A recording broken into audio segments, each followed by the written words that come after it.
Bismillahirrahmanirrahim. Assalamualaikum warahmatullahi wabarakatuh. Apa kabar anak-anak ustazah semuanya? Saya berharap kita semua selalu dalam keadaan baik ya. Amin ya rabbal alamin. Nah, kembali lagi kita pada pelajaran ilmu pengetahuan sosial.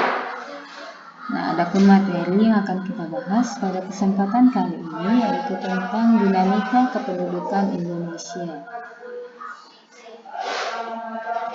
Baiklah, sebelum kita mulai pelajaran, ada baiknya kita mengucapkan bismillah.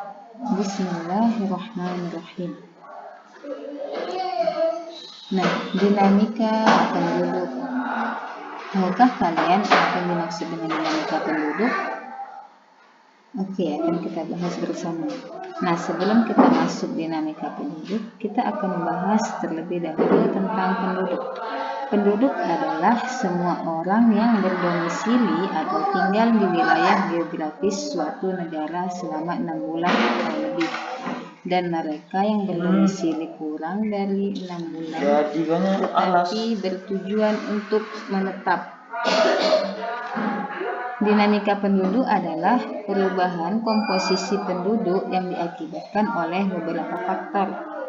Yang pertama, faktor alami, yaitu kelahiran dan kematian.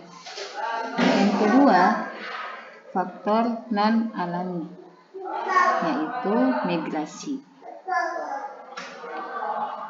Nah, pertumbuhan dan kualitas penduduk. Pertumbuhan penduduk adalah bertambahnya atau berkurangnya jumlah penduduk pada suatu wilayah yang terjadi dari waktu ke waktu yang disebabkan oleh beberapa faktor, yaitu kelahiran, kematian, dan migrasi.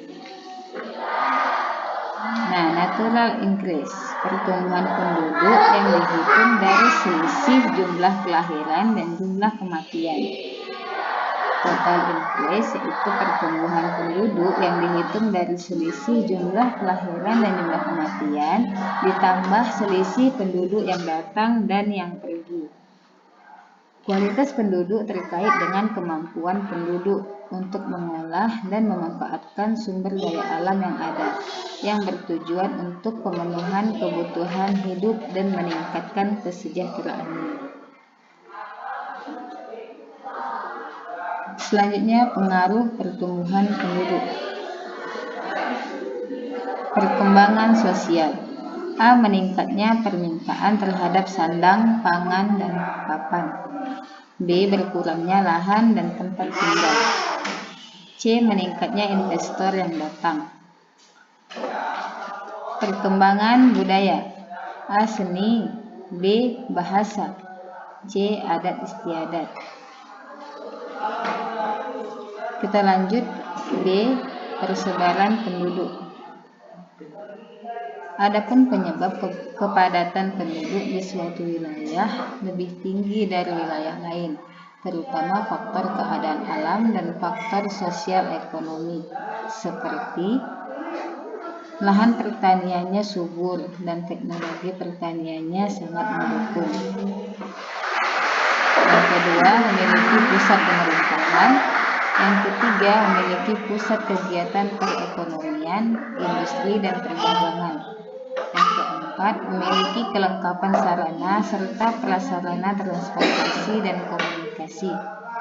Yang kelima, fasilitas umumnya lebih memadai, seperti fasilitas pendidikan, kesehatan, olahraga, rekreasi, kesenian, dan lainnya.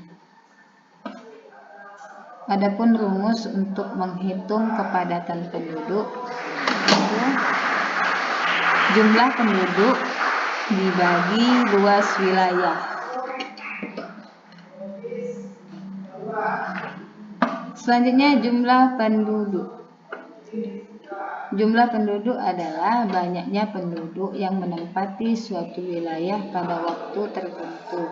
Nah, adapun cara menghitung jumlah penduduk yaitu dengan cara sensus penduduk. Sensus penduduk adalah perhitungan jumlah penduduk suatu negara dengan cara mengumpulkan, menghimpun, dan menyusun data penduduk pada waktu tertentu. Sedangkan menurut de facto, sensus penduduk adalah pencatatan penduduk yang dilakukan pada setiap orang yang berada di suatu wilayah pada saat sensus dilaksanakan dan tidak membedakan antara penduduk asli yang menetap ataupun tidak menetap. Nah, menurut de jure, sensus penduduk yaitu pencatatan penduduk yang dilakukan pada penduduk yang memang resmi dan menetap. Kita lanjut.